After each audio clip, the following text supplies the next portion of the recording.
Buongiorno e ben ritrovati con l'informazione flash di New Sicilia, i principali titoli della mattina. Il deputato regionale Gaspare Vitrano e l'ex direttore sanitario dell'ospedale di Cristina, Gaetano Buccheri, sono indagati dalla Procura di Palermo per tentata violenza privata nei confronti dell'allora dirigente del presidio, Desirée Farinella. L'inchiesta è nata dopo un esposto della stessa Farinella che ha denunciato di aver subito dai due presunte pressioni affinché si facesse da parte. Una turista svizzera ha rischiato di essere violentata al Foro Italico a Palermo. Una giovane all'altezza della Porta dei Greci è riuscito a bloccare la turista e la stava aggredendo. La giovane è riuscita fortunatamente a liberarsi e scappare grazie all'intervento di una donna che gestisce un camioncino di street food in zona.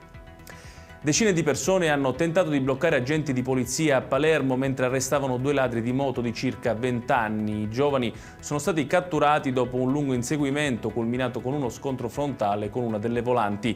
Due complici sono riusciti a fuggire su un altro scooter, due agenti sono rimasti feriti. Stiamo per varare il primo disegno di legge sui giovani che sarà una specie di testo unico e la prima volta nella storia della Repubblica. Lo ha detto il ministro Andrea Bodi a margine degli Stati Generali delle Politiche Giovanili in corso oggi e domani a Catania.